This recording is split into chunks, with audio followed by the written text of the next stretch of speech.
पहेलियों का शहर, एक रहस्यमयी और जादुई सोने से पहले की कहानी। अब अपनी आंखें धीरे धीरे बंद करो, गहरी सांस लो और धीरे धीरे छोड़ो। कल्पना करो कि तुम एक सुंदर, शांत और रहस्यमयी शहर के दरवाजे पर खड़े हो। ये कोई साधारण शहर नहीं, बल्कि ऐसा शहर है जहां हर गली, हर मोड़ और हर घर एक पहेली से भरा हुआ है। इस शहर में हल्की हल्की नीली रोशनी फैली हुई है और ठंडी हवा तुम्हारे चेहरे को छू रही है। हवाओं में एक मीठी सरसराहट है, जैसे कोई पुरानी कहानी कानों में गुनगुना रही हो। अब इस जादुई शहर में कदम बढ़ाओ और हमारे नायक अर्जुन के साथ एक अनोखी यात्रा पर चलो। पहेलियों का शहर बहुत समय पहले एक दूर दराज के राज्य से परे एक छोटा सा रहस्यमयी शहर था। लोग कहते थे कि यह शहर कोई साधारण जगह नहीं थी, बल्कि यह पहेलियों से बना था। पहेलियों का शहर, यही नाम था उसका। इस शहर की गलियों में अगर कोई चला जाता तो उसे आगे बढ़ने के लिए हर मोड़ पर एक पहेली का सही उत्तर देना पड़ता। अगर उत्तर सही होता तो रास्ता खुल जाता, लेकिन अगर कोई गलत उत्तर देता तो वह हमेशा के लिए वहीं फंस जाता। कोई नहीं जानता था कि इस शहर के बीच में क्या छुपा है, लेकिन एक पुरानी किंवदंती थी कि जो भी शहर की सारी पहेलियों को हल कर लेगा उसे एक अनमोल खजाना मिलेगा। पर डर के कारण कोई भी उस शहर में जाने की हिम्मत नहीं करता था। अर्जुन की यात्रा शुरू होती है। अर्जुन, एक बुद्धिमान और जिज्ञासु लड़का, इस रहस्य को सुलझाने का निश्चय करता है। वह अपने गांव में अपनी समझदारी और दिमागी तेजी के लिए प्रसिद्ध था। उसने बचपन से ही पहेलियों और दिमागी खेलों में रुचि ली थी।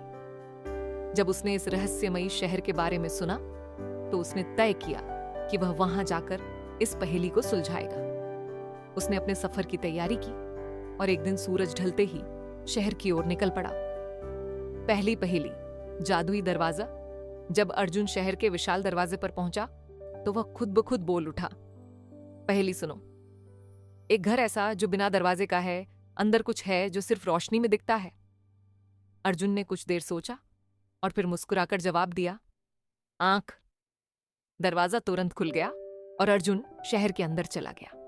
अर्जुन आगे बढ़ता गया और हर गली में उसे एक नई पहेली का सामना करना पड़ा। एक पुरानी दीवार से आवाज आई, मैं बिना पैरों के चलती हूं, बिना पंखों के उड़ती हूं, बताओ मैं कौन हूं? अर्जुन ने जवाब दिया, हवा। दीवार अचानक गायब हो गई और रास्ता खुल गया। थोड़ा और आगे बढ़ने पर एक पत्थर की मूर्ति बोली, मैं बिना मुंह के रोती हूं, बिना आंख के देखती हूं, बताओ मैं कौन हूं? अर्जुन तुरंत समझ गया और जवाब दिया, अंधी। हर सही उत्तर के साथ शहर की गलियां अर्जुन के लिए खुलती चली गईं। कई पहेलियों को हल करने के बाद अर्जुन अंततः शहर के बीचों बीच पहुंचा। वहां एक भव्य मंदिर खड़ा था, जिसकी दीवारों पर रहस्यमयी अक्षर खुदे हुए थे। मंदिर के विशाल दरवाजे पर आखिरी पहेली लिखी थी, ऐसी कौन सी चीज है जो बांटने से बढ़ती है? अर्जुन कुछ क्षणों के लिए रुका और फिर आत्मविश्वास से बोला, ज्ञान। जैसे ही उसने उत्तर दिया, मंदिर का दरवाजा धीरे धीरे खुल गया। अंदर का नजारा देख अर्जुन चकित रह गया। यहां कोई सोने चांदी का खजाना नहीं था, बल्कि असंख्य पुरानी किताबें, ज्ञान से भरी पांडुलिपियां और अद्भुत रहस्यों से भरा ज्ञान कोश था। अर्जुन को तब एहसास हुआ कि सच्चा खजाना धन नहीं, बल्कि ज्ञान और सीखने की शक्ति है। अर्जुन जब अपने गांव वापस लौटा तो वह अकेला नहीं था। वह अपने साथ ज्ञान का एक खजाना लेकर आया था। उसने गांव में एक विद्यालय बनवाया, जहां उसने बच्चों को तर्क, पहेलियां और ज्ञान की शक्ति के बारे में सिखाना शुरू किया। धीरे धीरे गांव के लोग पहले से अधिक समझदार और खुशहाल होने लगे। अर्जुन ने उन्हें सिखाया कि जीवन भी एक पहेली की तरह है और जो सीखने और सोचने की ताकत रखता है वही सच्चा विजेता होता है। अब कल्पना करो कि तुम भी अर्जुन के साथ उसी रहस्यमयी शहर में हो। चारों तरफ हल्की नीली रोशनी है, हवा में मधुर संगीत गूंज रहा है।